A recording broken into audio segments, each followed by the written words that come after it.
So this is my reaction to the school shooting in Nashville, Tennessee. One of the reasons why I created this channel so that we can have a proactive approach to praying for our schools. And some of you who are watching, you're thinking prayer don't matter. Prayer doesn't matter when it comes to school shootings. Well, you don't have to agree with that. That's perfectly fine with me. But here's my reaction. As I was sitting during my prep period this morning, I was deciding, how am I supposed to deal with this today? I know most of my students are not directly affected by what happened at that school, but I had to ask myself as an educator, what am I supposed to do to mitigate the potential of that happening at my school? And so the Holy Spirit gave me an idea, and he said, give out forgiveness cards.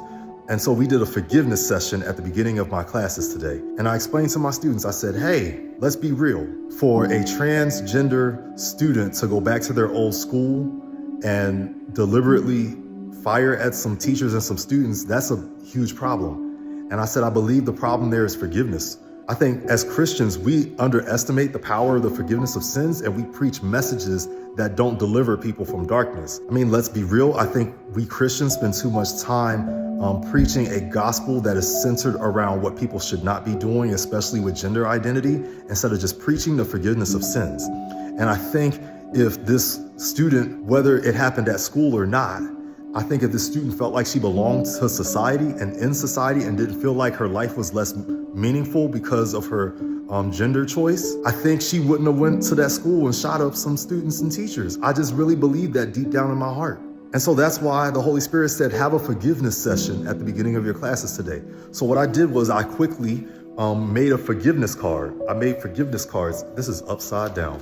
I made a forgiveness card. So I explained to the students, we shouldn't be holding on to grudges of what happens to us in school. We shouldn't be holding grudges of what happens to us in our lifetimes. And I told them, I don't want anything that I have ever said to you be the reason why your life goes in a negative direction. I don't want anything that happened to you through another classmate or through another teacher or your principal saying something negative to you, that now you're holding a grudge for 10 years and now you're hurting somebody else because of what somebody else said to you. That's not cool. And so I need you guys to understand the concept of forgiveness. If there's forgiveness in your life, then that means stuff like this won't ever have to happen. So before my prep period was over, I made some forgiveness cards, all right?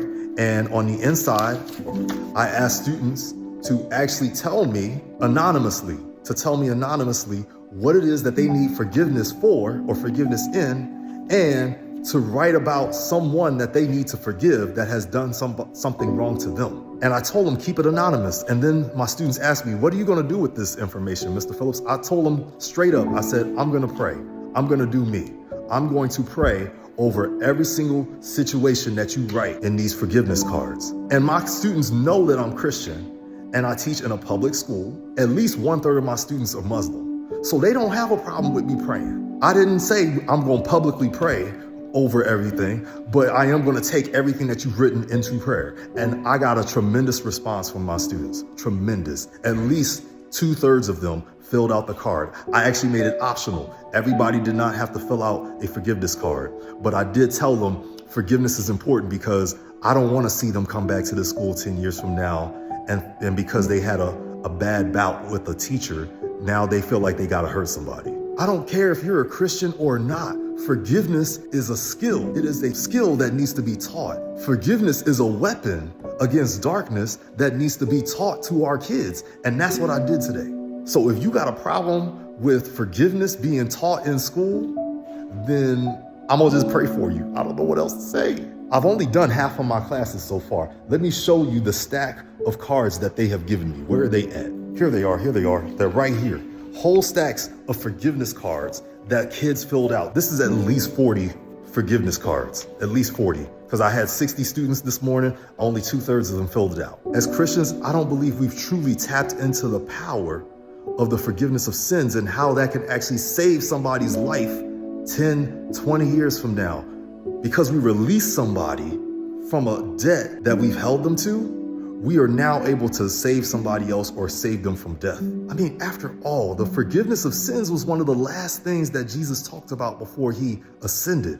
After he died and was resurrected, one of the last things he said was, whoever you have forgiven, they are forgiven.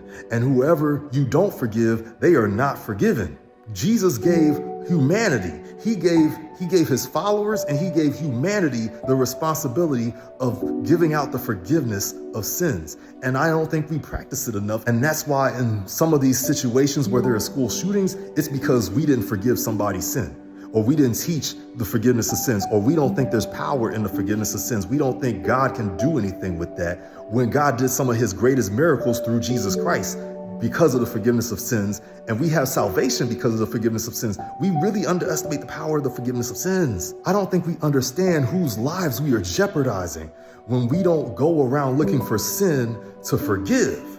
We often look at sin and we try to punish it, which is probably what happened to the shooter who was 28 years old. Yes, I feel bad for the families, but I feel bad for the shooter too. Because of a sin that this shooter was not ever forgiven of, that could have been dealt with, now that came out in anger, and it came out in the form of shooting individuals in a school. If you're watching this video, I'm not debating with you about what the issue is. The issue is sin. The issue is that we don't forgive sins. It's not a gun issue. It's not a transgender issue. This is a sin issue. And because we don't go around forgiving people of their sins, we end up with a lot of calamity right here in our own backyards. And so by actually asking my students to reflect on who they need to forgive and on areas where they need forgiveness, I am now mitigating the powers that will try to go to work in them to bring about that disaster in my own school. Have the courage to do the same thing in your classroom, in your school, at your workplace, wherever, because forgiveness is a powerful tool that can transform lives. And just so that you know that I'm not playing around with this message about the forgiveness of sins, let me show you something that I've been doing every day. I have some juice right here. I got some crackers right here. I keep the forgiveness of sins, the message of the forgiveness of sins, at the forefront of everything that I do in the classroom, because I know it's needed. I know my students need it. I needed forgiveness of sins. And just because they don't believe in Jesus, just because they don't believe in my God, just because they are atheists, just because they're still trying to figure out what they're trying to believe, doesn't mean they don't need forgiveness. Everybody needs forgiveness. I don't know what else to tell you other than the forgiveness of sins can really save somebody's life.